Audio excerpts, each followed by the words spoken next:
I was so excited to get my shipment from Last Bottle Wines in the mail the other day, full of incredible red wines, all from Napa Valley. I love wine tasting, so having this to my door couldn't be happier. Also, couldn't be more excited that today's episode is brought to you by Last Bottle Wines. If you don't know already, they're a Napa-based online wine shop with a twist. They offer just one handpicked wine per day until it sells out, and they're always at incredible prices. We're talking 30 to 70% off retail. And the best part is that there's no subscriptions, no fees, and no minimum purchase. And I could not be more excited to bring this offer right now because they're having a marathon sale, which is coming up March 28th and 29th. Even better, we're offering Dateable listeners 10% off your first order with code DATEABLE. So if you are a wine lover like me, this is a great time to join. And did I mention that shipping is 100% free? So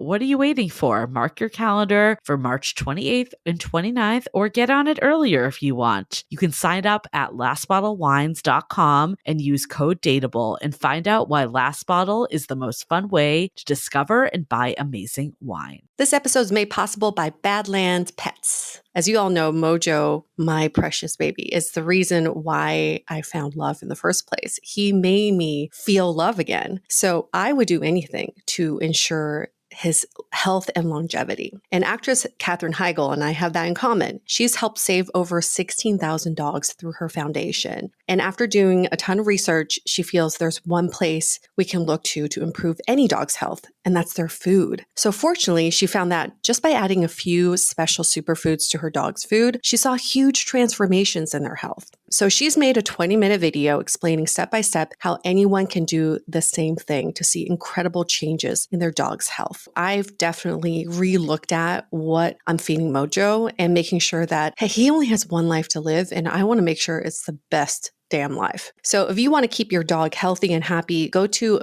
badlandsfood.com/dateable and watch Catherine's video right now. Again, that's badlandsfood.com/dateable. The Dateable podcast features real stories from real people of how they make modern dating work, or not. I'm your host, Yue, former dating coach turned dating insider, if you will.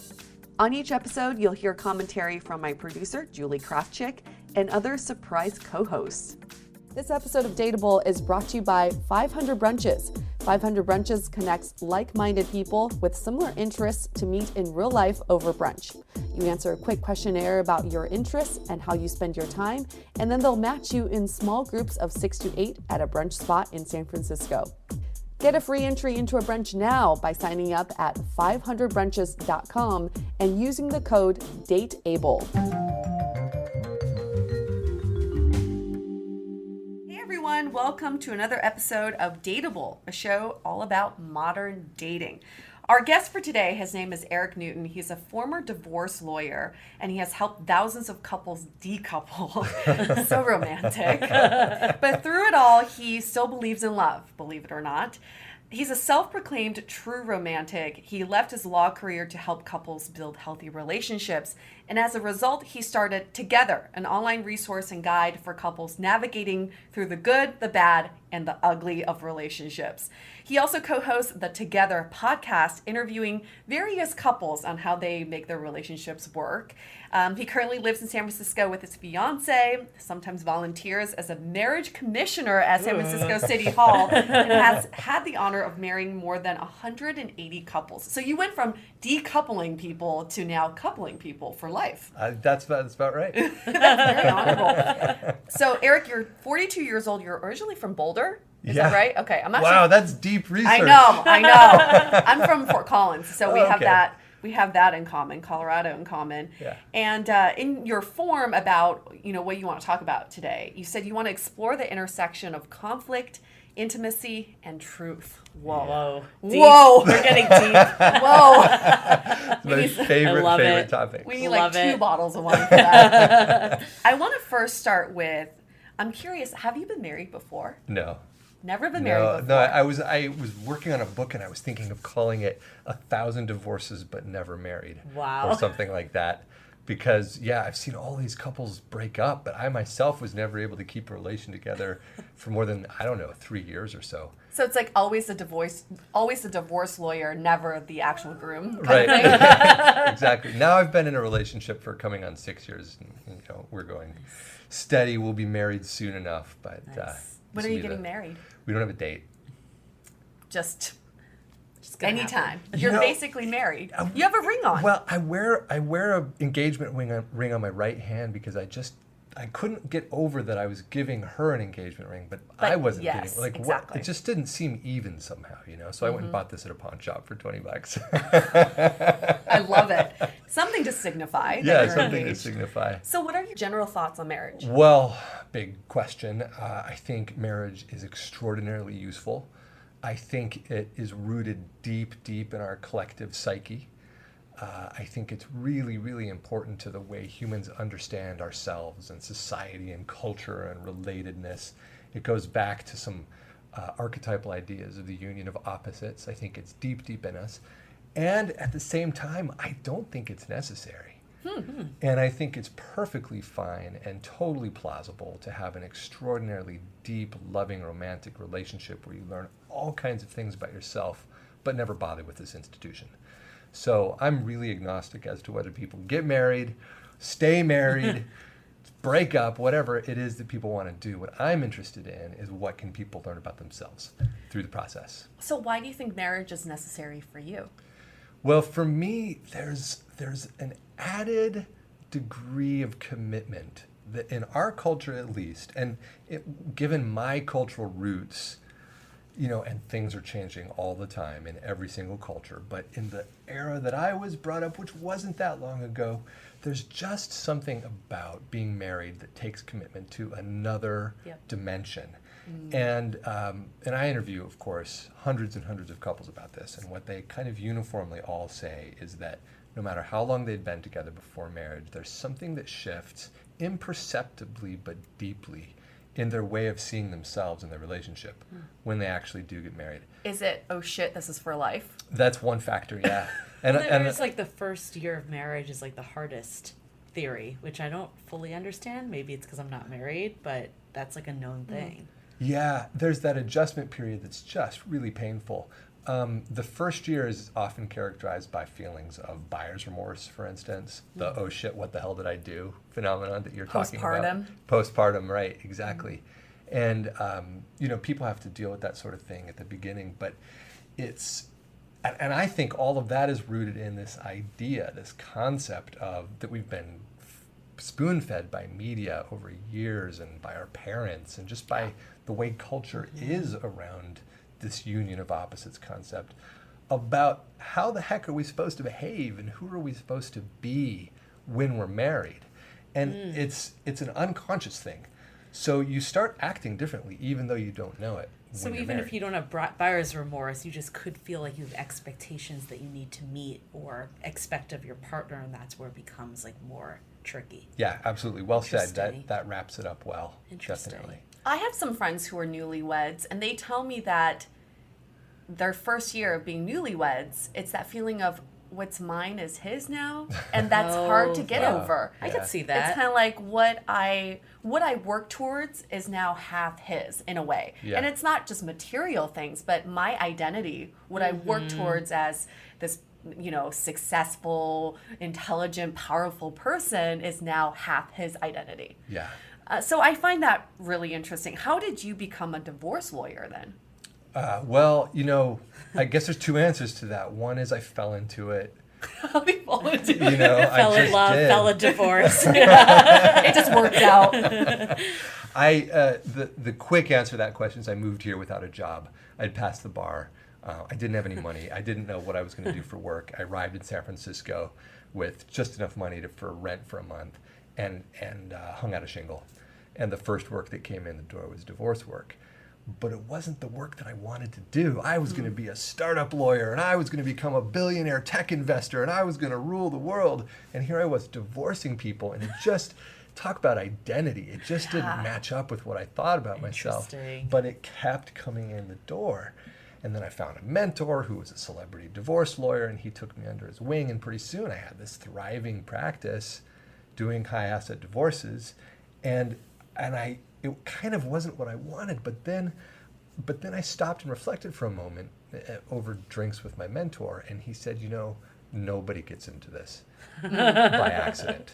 There are no coincidences. You're here for a reason. And I think there's some truth to that. I had some demons to unearth from my parents' divorce, to work through and to understand why conflict and why anger and why all the hatred, why all the damage after two people have loved each other so deeply. I think I had to swim in that for a while.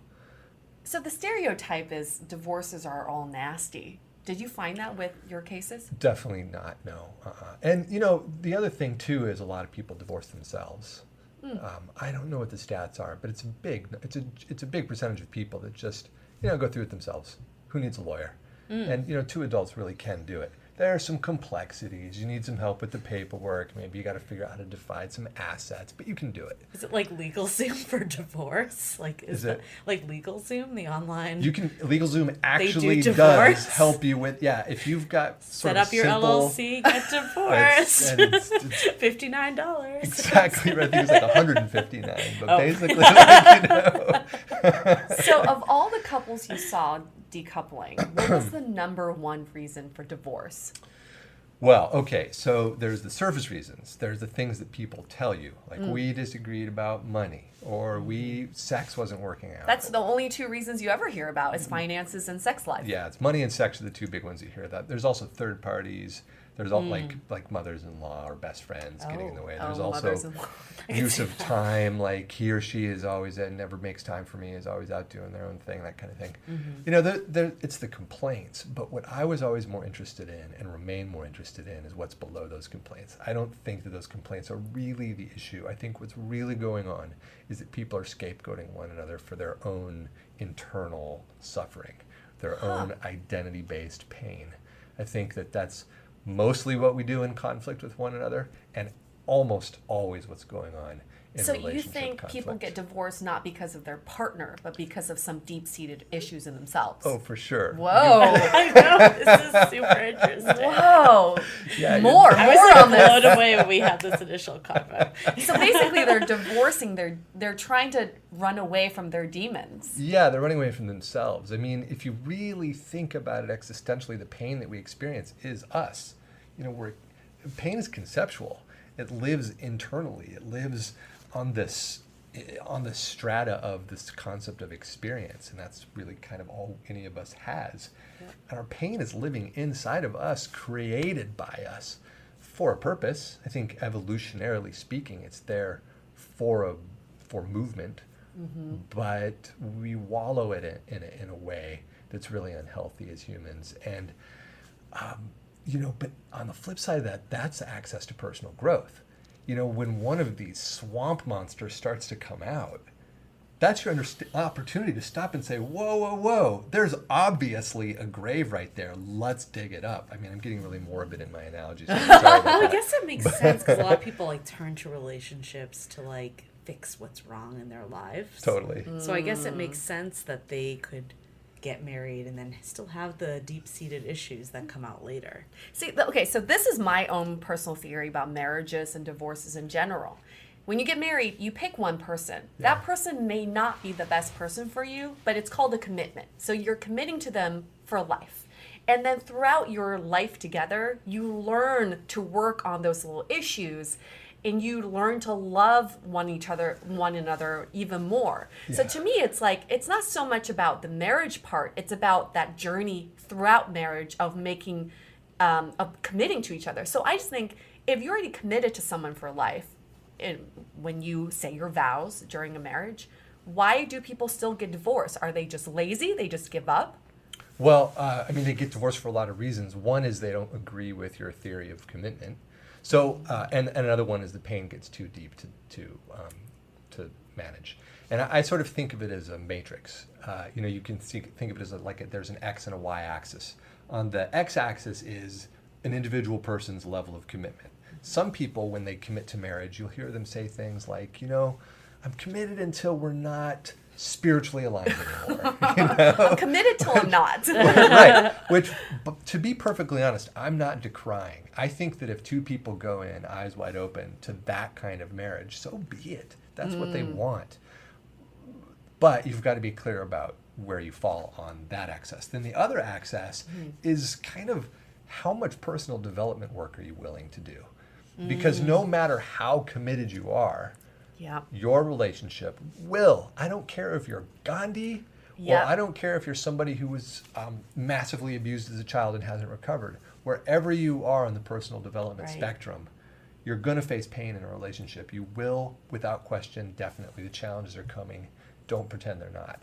So the question is, can you use those, as you're saying, to go deeper into yourself and into your partner? Can you use that conflict, which is inevitable, to understand who this person that you're in a relationship with is? And that is intimacy. That's what we mean when we say intimacy. It's understanding who our partners really are. And you can only get there through the conflict. And how do you can only get there through the conflict, but then how do you navigate through the conflict without hurting each other? Yeah, on one answer is you can't. I think that's a cynical but probably accurate answer. You can't not hurt yourself and your partner. But the other one is you can have ground rules.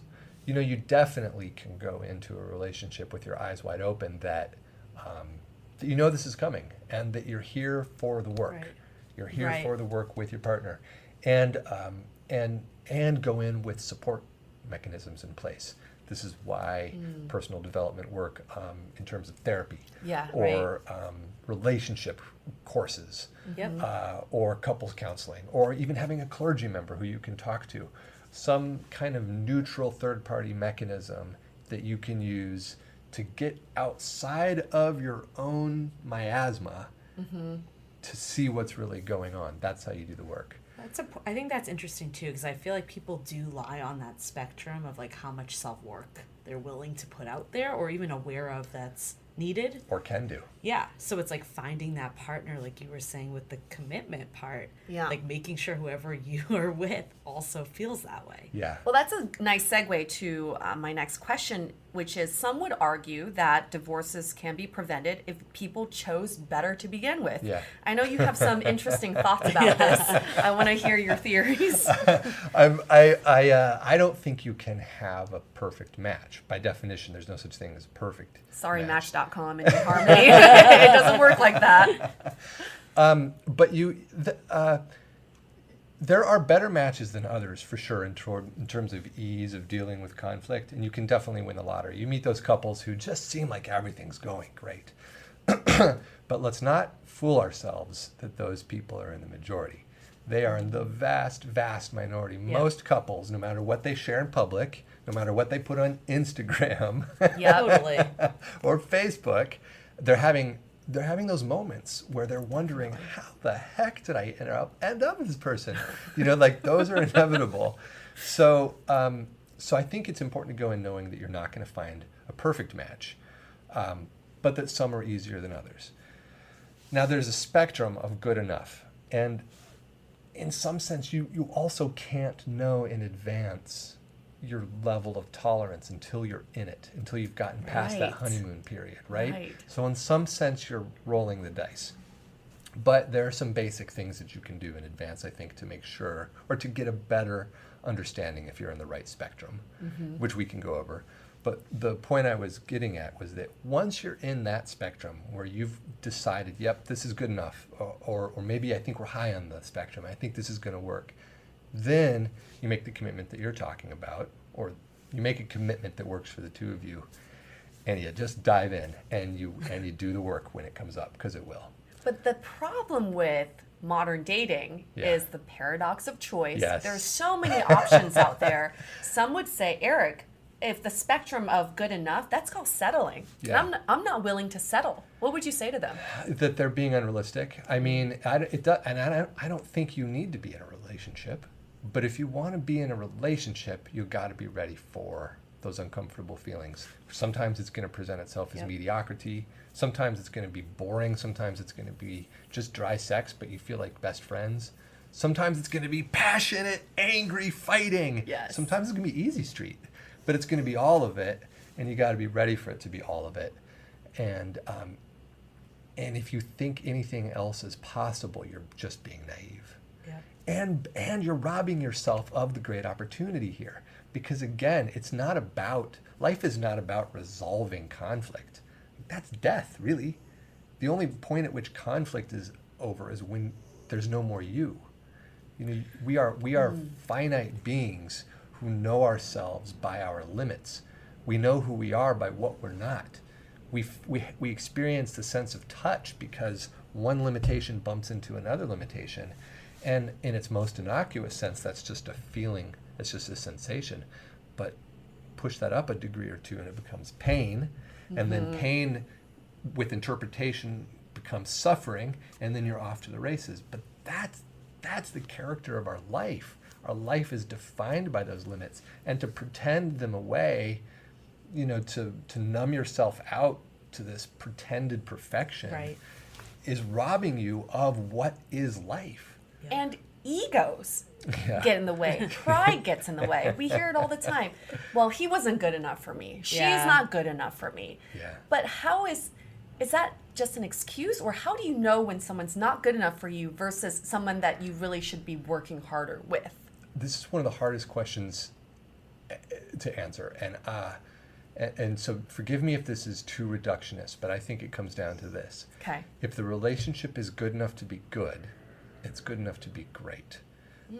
Now, no criticism if anybody at any moment decides not to take it to that next level, because it's a lot of work. But it's possible. You can get it there. If it's good enough to be good, it's good enough to be great. Now, there are some relationships that are just a disaster from the beginning, and that's fine. Let them go. What about the people that say you found the right one when it's effortless? Yeah, why do people always say that? Is that true? Did you feel that way with your fiance? I did a little, but I've definitely experienced that plenty of times. But it's dopamine.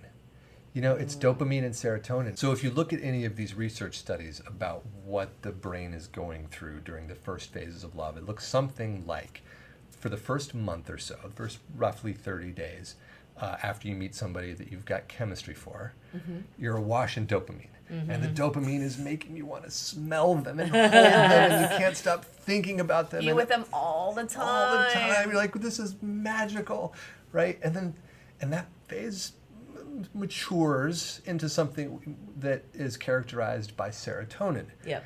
And serotonin is a little bit more like, it's honeymoony, but it's less demandingly passionate, right? It's still like, oh, I love this person so much, but it's mellow to touch. Right. And allegedly, that lasts for 2 to 3-ish years, depending on the character of the relationship. 2 to 3 years. It can last for 2 to 3 years. And then it's going to be dominated primarily by oxytocin. Right. And oxytocin is this long-term attachment feeling that can be very familial, very committed and very loving, but not so passionate. Comfortable. I've heard some researchers say that oxytocin is mutually exclusive with testosterone, which is another one of the chemicals that drives sexual passion. Mutually exclusive. Right. It is, and I don't know that that's the case, but we do know that sex tends to drop off, right, for a period, and it usually is right around years 2 and 3-ish, right? And some evolutionary biologists have said that that's because that's just enough time for you to procreate, raise a child past infancy, and then kick it out into a village environment, and then you go off and procreate with somebody else. So that you can diversify the gene pool. So sex drive, in some really twisted way, is related to your level of comfort with someone. Yes, and it's related to your ability and need to procreate to keep this species moving forward. I think our sex drives and our feelings of love, in large part, are owned by evolution and not by us individually. And we can certainly enjoy them. I mean, we've hacked these feelings and we use them for our own individual pleasure now, but let's not, con ourselves that we are greater than we think. It's really the species that owns much of our momentum. I want to bring this back to our listeners who a lot of them aren't married or, even engaged, but they're thinking about getting into relationships.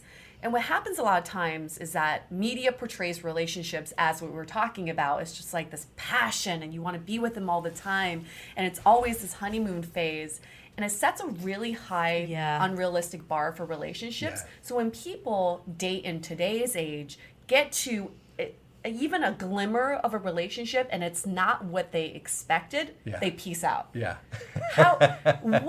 You interview so many real couples and you've met so many of them through, who were trying to get divorced. What is a real relationship like? Well, I mean, a real relationship takes every one of these characters that you're talking about, but there is something that's available if you push through that oxytocin phase, I think. I think the demand to have a relationship that's characterized by that initial passion, that's a perfectly understandable temporary phase called youth. Early 20s. Early 20s. Like, it's fine. Enjoy the heck out of it. But it also will pass. You don't have to have your relationship be dominated by those feelings, which are so temporary. You can push into something else. But what if you don't have that in the beginning? The what? The passion in the beginning. Is that a doomed relationship? No, definitely not. People get into relationships for lots of reasons, and passion isn't always the one. Mm-hmm. It's nice. I think you probably are going to, sex isn't the most important thing in a relationship, but if it's absent, you're probably doomed. Right. If it's completely absent. So you've got to work on having that there. But you don't have to have that fiery, oh my God, I can't stop touching you feeling to make a thing work. Because actually what's on the other side is this, when the serotonin and the dopamine washes away and you have to work to find that intimacy that gives you sexual passion, you're getting into something much, much deeper. You're getting into something with a lot more longevity and richer intimacy.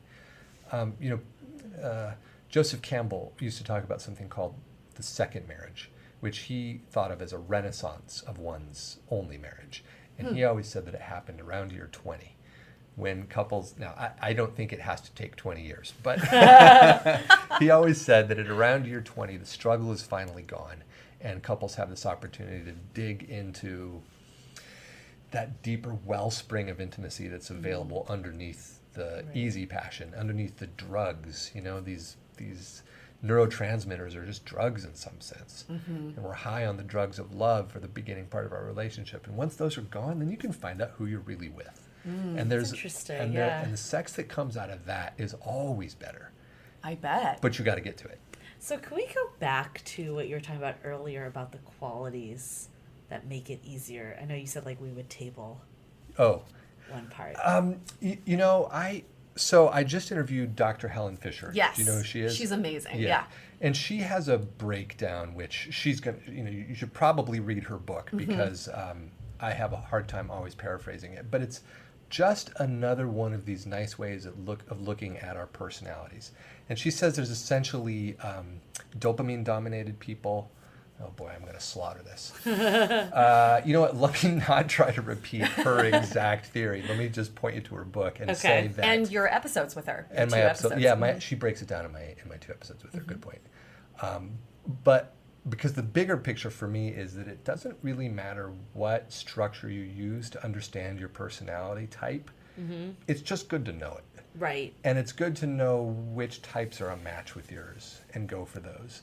I kind of think even astrology will work in the sense that it's just a way for you to reflect on who you are and what you need. Yep. And you can say that it's because you're a Taurus. I don't care. But it's or a way. Myers-Briggs or or Myers-Briggs those, is a great one too. Yeah. And Helen Fisher's, where she breaks people down into just 4 categories. Got it. And articulates which of them needs to be with which of the others. I think it's good to just do a little bit of that introspection in advance. So are there any personalities that are known to work really well together and ones that are rapid fire stay away? One thing that Dr. Fisher I think is really, really right is the dopamine personalities need to be with one another. They're the sort of adventure seekers, the always outgoing types, the ones who are always on to the next big thing. They need to be with each other? Yeah. Because if you get a Really? dopamine person with somebody who's a rule follower, you're setting yourself up for constant conflict. But I feel like the dopamine people need someone to ground them. You know, that's the truth too. And I'll say that in my relationship, which works really, really well, but is also characterized by conflict, I'm a dopamine person and she's a serotonin person. And she likes to have structure and rules and she likes to know exactly what's coming up for the next week. And me, I kind of don't know what's happening until I wake up that morning. You know, until I look at my calendar, and I'm always getting excited about some new project. And we work really well because, as you said, she grounds me. But it definitely sets us up for conflict. Absolutely. But I think it goes back to what we always talk about is that you have to know yourself first before you start seeking a real relationship. Otherwise, I don't even know if I'm a dopamine person. You know, I think you need to know all these other characteristics about yourself. I agree. And then when you get in a relationship, it's so much fun because you can go through that journey with your partner and know what kind of person they are. I agree, but I gotta say, you know, the thing that I always was a little critical about this entire concept is that I don't know really how much you can know yourself.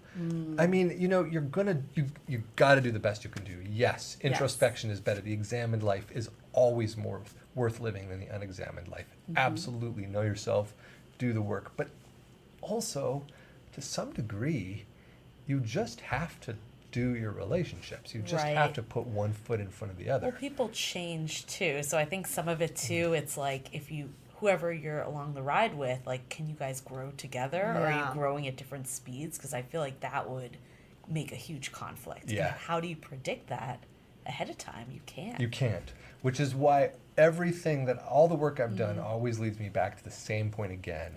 Forgive me for hammering it too much. The conflict that rises up in the relationship is your opportunity. If it's good enough to be good, get into that darn thing. Stop worrying about it. Just get started. Have the relationship. And then use that conflict to know yourself. And do the work. But is there ever a line? Are there red flags in a relationship where these conflicts are too much? Get the fuck out. Everybody sets their own. You know, the one that I'm supposed to say to you is physical abuse. I mean, that's, you know, if that's happening, Major I think red it's flag. a major red flag and a good idea to get out. That said, you know, people can recover from that. And they do. You can recover from infidelity. That's an easy one, by the way. I've had so many couples on my show come out with the bomb that they had just come through a major infidelity experience and come out just fine. I feel like that's like when you think of like couples breaking up. So it's really interesting to hear that some people have had that happen and don't have it necessarily be the end. If you're willing to use it, it is an extraordinary opportunity because you get to see what each person contributed to that happening. That's true, because you can break it down to like what caused this to happen. Yeah. Without like, getting have I been finger distant? pointing. Maybe that's why it happened. It's not just the person that cheated. Like So the only major red flags in a relationship would be anything that's illegal. Well, I think it, like, at least what I'm interpreting, it's like how you deal with this stuff. Yeah, So I think like, it's kind of if you're safe, you know? Right. If you like, feel in danger, then obviously. If you're in danger, get out. Yeah. But if you're not in danger and you're willing to push through, go for it. You know, when I start talking in this way, I believe this, but when I start talking in this way, I worry that I'm suggesting that people should continue to suffer. And that's not what I'm saying here. I'm not saying if you're suffering, it's your fault and you're not doing enough work and therefore you should just stay until you can figure out. I'm not saying that. No. I'm saying if you're suffering, it's a really, really great clue to what's unresolved about your internal self. It's a really, really great clue to your awakening, if you will. And if you want to use it for that purpose, you can.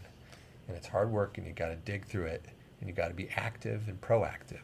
Interesting. But it's an opportunity. Well, people say that about breakups too. It's like it's not at the same level as divorce, but like people that can really get a lot out of a breakup if they use it to better themselves. For sure.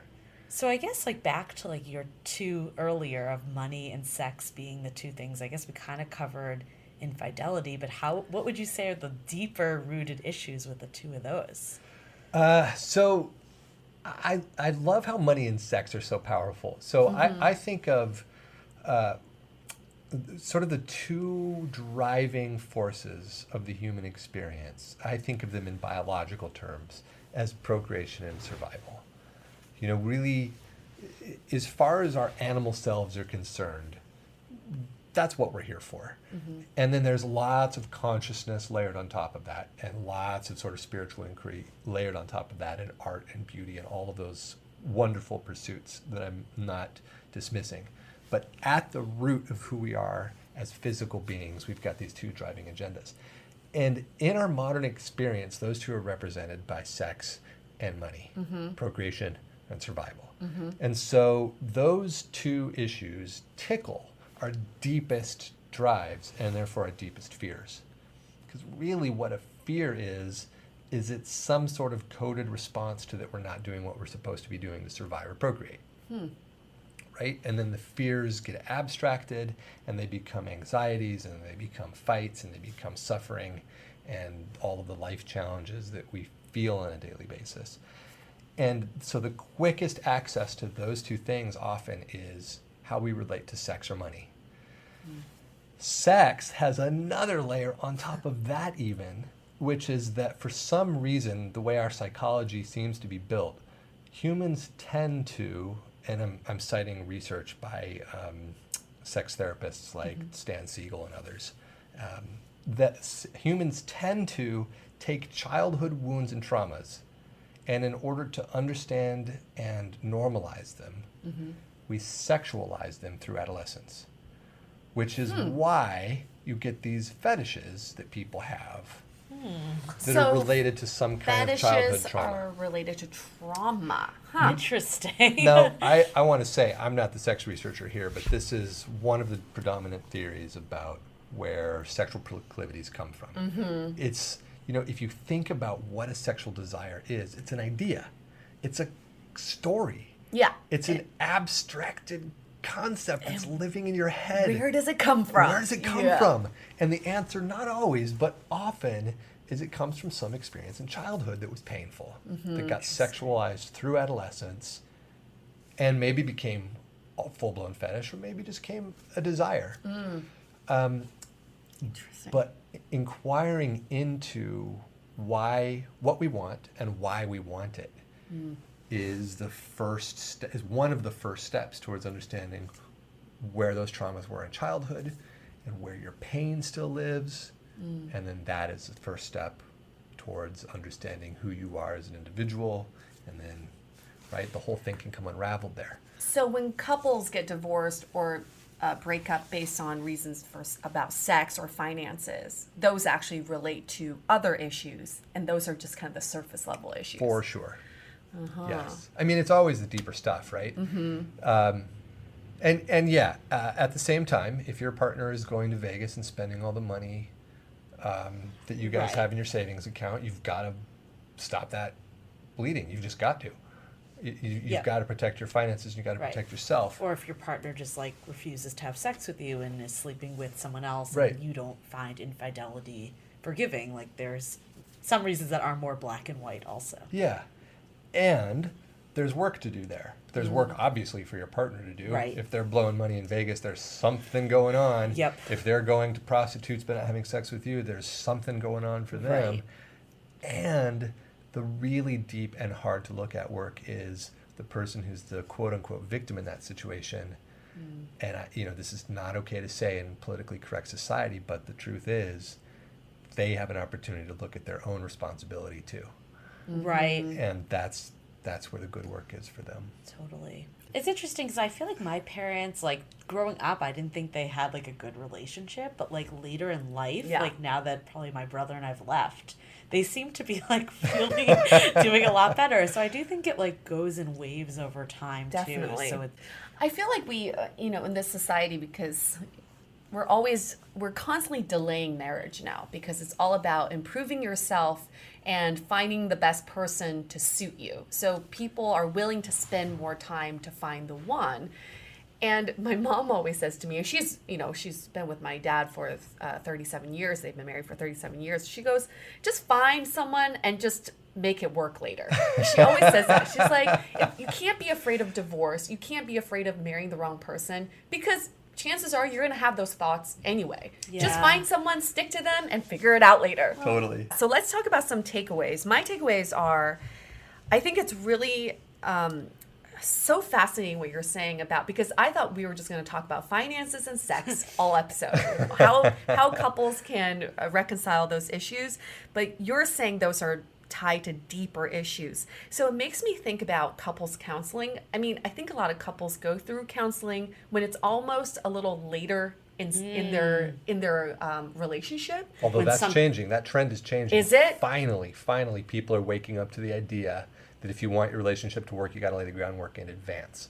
So they're going to therapy early. I feel like therapy is like vitamins. You should take Yes. it as preventative care. Yes. So people should go when their relationship is still on a high note Yes. to prevent Right. later Or to you know, talk conflicts. things through more Yeah. and get on the same page with different aspects. My only issue with talking things through, it's easy to say, but we don't Yeah. have the tools of talking things through. These are not skills that we were taught in school. Right. I don't know how to communicate through a conflict because sometimes my emotions get in the way. Yeah. Right. So And also maybe- until it happens, it's You like don't it's know. hypothetical. You have a It's so different hypothetical. response than when it actually is happening. I feel like when we hear about other people's issues, it's so much easier to resolve for them because you're a third party. But when you're actually involved in that relationship, it's a lot harder to think things through logically. Yeah, and you probably won't be. You're going to fall on your face when that happens. So I think the thing you got to do is forgive yourself when it does, and then go get proactive about how to do it. And start with the easy stuff. Start with getting control of your amygdala, as they say, your lizard brain. Yeah. There's some really basic tools for calming yourself down when you're freaking out. You that feeling where your vision narrows and your breath shortens and you want to either fight or run, Yeah. or your brain shuts off and you freeze. Like, there are some really basic things you can do to slow that down so you can be rational again. Things like opening up your peripheral vision on purpose, breathing deeply, closing your eyes and imagining something you're grateful for. Those 3 simple tools will get you out of your amygdala, at least for a moment, so that you can stop and be rational and ask, wait a minute, if I love this person, what should I say? Yes. My boyfriend always says this because I'm kind of a firecracker with him, and he's always like, you need to approach our conflicts with love and not with you against me, which is what I sometimes do. And I'm sorry, I'm a 36-year-old woman who has always been like this independent woman. And all of a sudden, I'm on a team with someone who wants me to think about him before thinking about myself. It's hard to do. It's a hard transition for me. But Yeah. he always says, approach it with love and you'll see it differently. Or at least think about the 2 of you. Thinking about him might make it too hard for you to shift. Yeah. But thinking about the jointness of Yep. you guys as a third entity Yes. is a halfway point. I think my other takeaway is like go in knowing that it's gonna be work. Like Yeah. even the best relationship's gonna be work. And I think like we talked about earlier, like it should feel easy. Like the really basic things at the beginning, if they're too much work, then that's not a good sign of a relationship. Like if someone doesn't respect you and that stuff. But knowing that it's not going to always be a walk in the park, and that if you do love someone and you want to have all the good that comes with the relationship, you need to put in that work. Yeah. And just on that, related to that is we need to stop putting relationships on a pedestal. Yeah. It's not like once you're in a relationship, everything is wonderful Right. and you're Your just life going is to love them all saved. the Yep. time and you're a complete person now. You complete me and I complete you. It doesn't work like that. I think relationships are a stage in life. Yeah. It's not an accomplishment by any means, Right. right? And so we should stop putting it on a pedestal. It's not the end point, it's a verb. Right. Yes. Yeah, and there is a carrot, though. I mean, if you do work through those conflict moments, there is a kind of peace and intimacy that's available. The good Yep. gets better, Yep. but it never stops. Yep. And I think, like we said too, it's like if it really gets to that point that you are unhappy, like, then you should leave. Yeah. Like, that is kind of like, you should work as much as you can, but if you can't, then that's the benefit of this society, is that you're not trapped in something for life if it's really not serving you. You can leave, but only the happiness thing is. Let's be clear about that. That's only if that's what you think is important, Right. Yeah. Right? Because happiness is going to evaporate too in every relationship, at least for a while. I mean, I have couples in my show that say that they've been through 5 years of unhappiness, and then they came out with a kind of love and passion that they never thought was possible. That's Yeah. true. And like I was saying with my parents, like, I mean, not that they were totally unhappy, but it's much better now. So I guess it's like thinking about the bigger picture too. Yeah. All right, we're going to do our question of the day. This question comes from Genevieve, who says, I'm currently engaged to the love of my life, and we decided to get a prenup. Some of my friends think it's strange we're discussing divorce before we are even married. What are your thoughts? How common are prenups these days? Man, I love this question so much. I just adore this. So, first and foremost, there's a paradigm shift that everybody, I think, needs to go through around the idea of prenups. It's not whether or not you want a prenup, and it's not whether or not you're planning for divorce in advance. The question is, do you understand the prenup that you already have? Because everybody already has a prenup. The rules of the state that you live in or the country that you live in about marriage and divorce are a prenup. A prenup is just a bundle of rights and responsibilities having to do with divorce, and that's what you've already got by default with the state. So the question is, do you want the one you have? And do you understand the one that you have? And so I think that when you're getting into a relationship with somebody, if you're going to get married, you owe it to your partner to understand what the rules are that you already have by default. And if you like those, great. They're actually perfect for 95% of people. And then the other 5% want a little tweak, and that little tweak is a prenup. So in state of California, it's basically like 50-50, right? Isn't that like how, or Yes and no. So It's more complicated than that. it's more complicated. Basically, you have community property, which is Okay. property that you earn during the marriage or acquired during the marriage, with some exceptions. And then there's separate property, which is typically property you acquired before the marriage. In California, the community property is divided 50-50 if there's a divorce. okay. And a prenup can tweak that. And there's all sorts of exceptions having to do with real estate, inheritance, gifts. Got it. Intellectual property is an issue. You know, there are lots of little details that you should understand if you're actually going to get married. So do your research, Do your right? research, Basically, because know what you're getting into. Yeah, Yeah. you want to know what you're promising. It's not so much, I don't think of it in terms of what you're getting into. I think of it as what you're promising. Right. Like, what are you actually committing to with this person that you love? I think also, like, some people say, well, I don't really have any assets, like, it doesn't matter, but you also just don't know what's going to happen in the future. Yeah. Like, you could be a startup founder in your kitchen right now, but in like 5 years, you can make it, Could be and a then it billionaire. could be a totally different ballgame. It's certainly easier if you don't have assets, but you still need to know what the rules are. Right. You may, again, 95% of people want the default rules. They're pretty good. The default rules are pretty good, but they're not perfect for everybody. Right. There's So also it's issues of not- spousal support, Right. alimony, for instance, which some people just think is crazy and other people think makes perfect sense. So, you know, you just got to know what you're getting into. But if you've thought about it and you've talked about it, and by the way, the conversation around a prenup is the perfect first, very challenging conversation to have about money. Yes. Because it raises this question Well, hopefully of you've had more purpose. money conversations before. You'd be surprised how many don't. Yeah. I had my mind blown by how few people even asked the question of whether their partner wanted kids or not before getting Wow. married, much That's less shocking. talking about Yeah. debt and income and long-term plans for career. Like, these are great questions. They're so fruitful, but you got to start somewhere. Why not start with a prenup? Yep. Well, I think people think there's a connotation of a prenup of like protecting your assets, but what you're saying, it's really just like rewriting the rules. Yeah, like it's- the laws that you're going after. It's about understanding what is marriage for you. Is marriage about... The answer to what you want to do with your assets says something about what you think marriage is. That's what it is. You know, money is not the only part of marriage, but it's a big part. Let's not pretend it's not. The details and the daily management and the administrative elements of marriage are a huge component deal. of marriage. Yeah, so let's not pretend they're not there. And what you say about what you want to do with your assets before, during, and after marriage says a lot about what you think marriage is. And it's good to know. Yeah. Don't be scared of this. Don't be scared. Don't be scared. I mean, you're committing to someone for life already. So why is this so scary Right. for some people? Totally. I think we just live in a society where they're like taboo topics to talk about with someone you're in love with. And these things shouldn't be taboo because you're spending and building a life with this Right. If person. you can't have these conversations, Then you done. Yeah. You done. Mhm. Totally. All right. Well, we're going to wrap this up. Thank you so much, Eric. My for total pleasure. Thanks blowing for our having me. minds.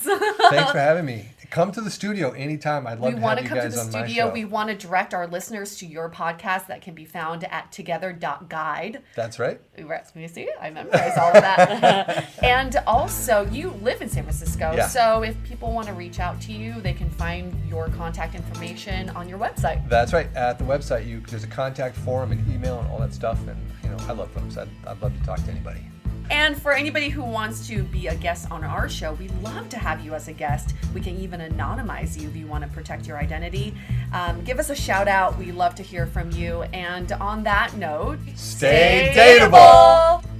Your action item for this week is to think about what a relationship really means to you. A lot of us can always say, oh, I'm looking for a relationship, I'm looking for something serious. But what does that mean to you? What are you willing to put in? What's that effort and time that you're willing to put in to make a relationship work? Because as we know, there are no perfect relationships out there. So you have to ask yourself, are you willing to make the effort and time to make a relationship work? Also, follow us on Instagram as we're about to announce the details for our upcoming holiday contest. Our handle is @DATEABLE If you didn't know already, in our off season, we launched a premium series called the Why Series, where we dissect, analyze, and offer solutions to some of the most common dating conundrums. We've had some great feedback on how actionable these episodes are, so check it out on our website under the tab Why Series. Or you can now buy directly from iTunes Music. The most efficient way to meet new people is a combination of online and offline. 500 Brunches has your offline covered. Connect over brunch with new friends. Come alone or bring a buddy. There is always a table full of friendly faces, mimosas, and eggs Benedict. Sign up at 500brunches.com and use the code DATEABLE for a free entry. To connect with us, visit dateablepodcast.com. You can also find us on Facebook, Twitter, and Instagram, all under Dateable Podcast.